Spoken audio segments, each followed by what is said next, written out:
Hey everyone, welcome to another YouTube video. And in this Spark playlist, today I'll be teaching you how you can read CSV files in Apache Spark data frames. So without any further ado, let me explain what is written initially. This is the boilerplate code that we have seen in the previous lecture on how you can set up PySpark in Google Colab for free. So I'm just going to initially run this code snippet to set up my environment. Okay, my setup is done. Next, I'll run this code snippet so that I could upload files. I have two CSV files. I'm going to upload that first. So I have uploaded my CSV files in my Google Colab right now. And next step is how I could read these two CSV files. First, I will read one file and I'll show you the different options where you can read it and different options that can be applied on the CSV data frame. I mean the data Spark data frame. So I'll name first Knox data frame 1, and I'll take the Spark session and then use the property CSV. First step is path. So I will specify the path as, so what is the path to figure it out? Just add another post snippet. And like in the previous video that I mentioned that this Google Colab is basically running on a Linux terminal, Linux machine. So you can run native Linux commands using this exclamatory symbol. And I've figured out my path, that is /content, and the file name is marks dataset.csv. So let me just run this and quickly set up my Spark data set.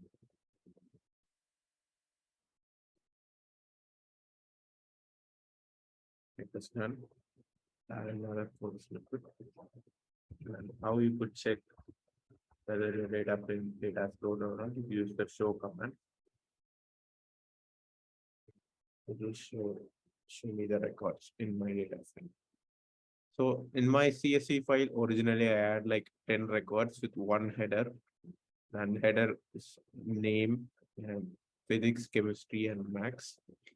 So you can see that in the schema, the column names is denoted as underscore C0, C1, C2, and C3. And this header is considered as part of the column, like as part of the row, right? So I want this to be the actual column names. So in this case, you have to specify the header completion as the argument. You have to mention mark it as true.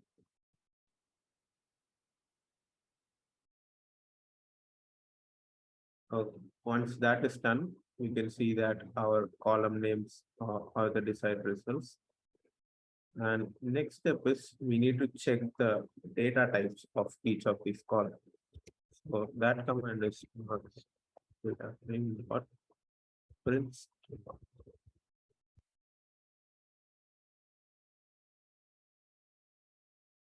So when you're reading your CSV file into a Spark data frame, and if you don't mention infer schema, then uh, all the columns will be defaulted as string type.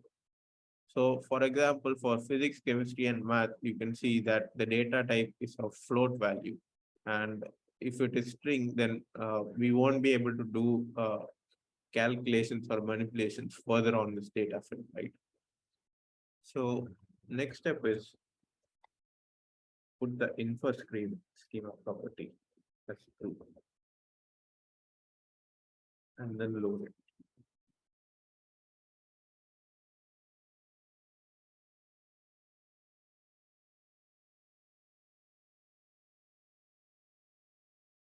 Okay, so it has inferred name as string, physics, chemistry, and math as double. So that is good progress. What if I want to uh, change this schema into float value for physics, chemistry, math, and name a string? So we can actually create our custom schema using the struct type and uh, structured field module that is already available from PySpark SQL types. So in order to do that, I'll just create another variable called custom schema here.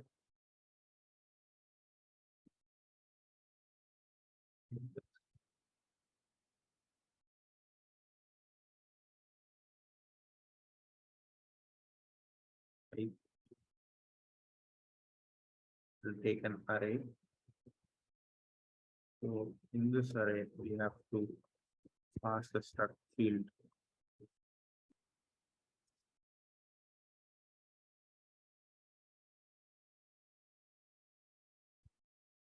Here, the first one would be the name, next is data type, next is nullable or not.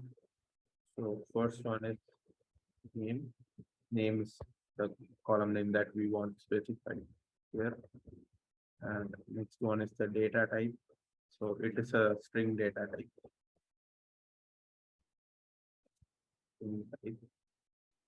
So it should be a callable method. So passing in the brackets. Next one is nullable or not.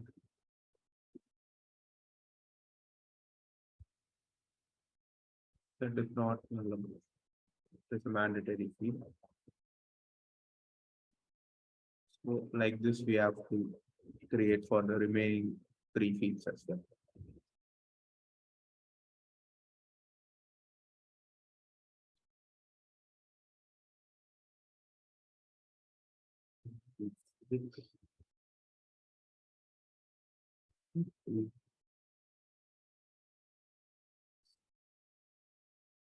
This would be float data type.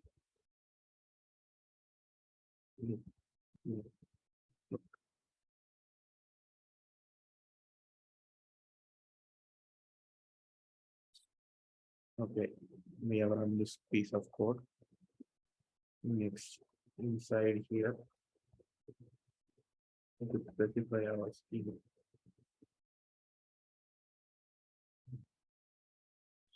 Schema to first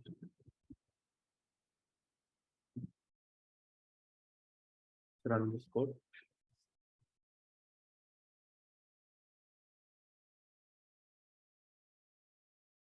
You can see when we got print schema, the data type has changed from double to float, which is what we intended to do in this.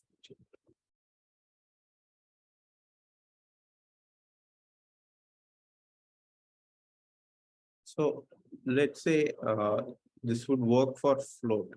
What if I specify it as like integer type? Specify a wrong type here. What will I be getting? Let's test that out as well. I'm loading the data frame to my schema. Okay, see, what was expected from the physics column is that an integer data type should be present, but actually in our CSV file, the values were float. Since there were no integers and it basically acted like a filter and all these columns became none.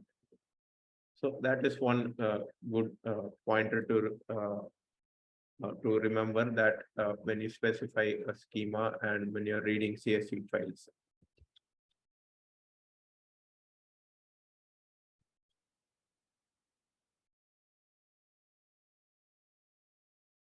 And the next one is the marks dataset 2.csv. So what is the difference in that thing is that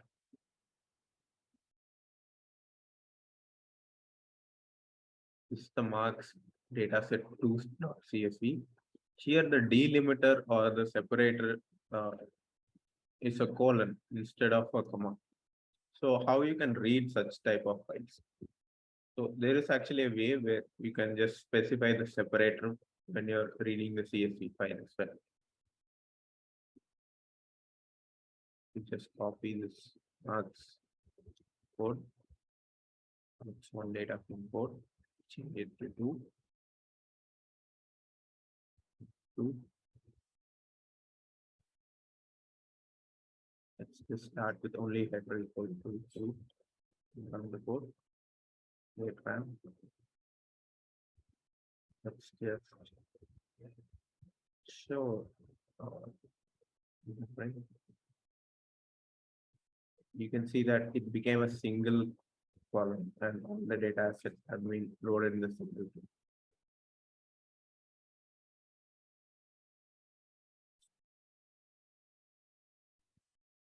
And if you look at this CSV, read.csv, you see an option called set, that is option.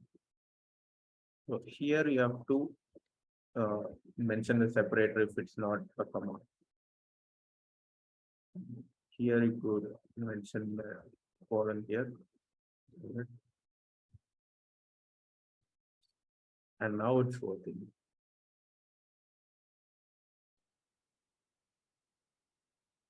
Spark.read CSV is one way to read a CSV file into a Spark data frame. There are other ways to read CSV files as well. I mean, other different types of calls as well. So you can specify like spark.read.format, and in format you can specify CSV. Then here you have to specify either option or options for sending multiple multiple parameters, or if you want a single option, you can specify it as a tuple here. Like for example, header as true. Then we just have to load the file. This has to load the part of the file. And not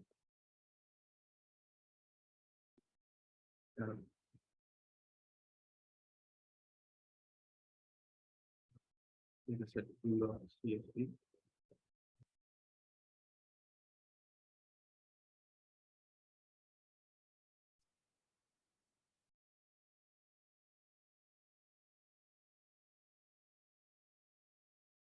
And our data set is loaded. You want to add another option, add it as here.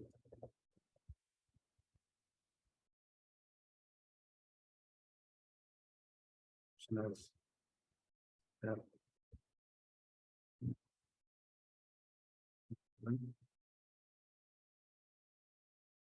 And you can run this code as well.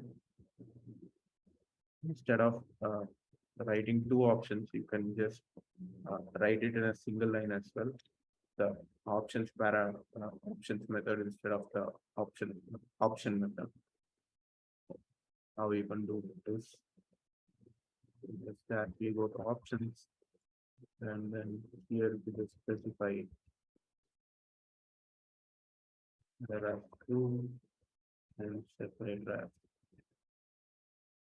Column, expand the code, and then check that out.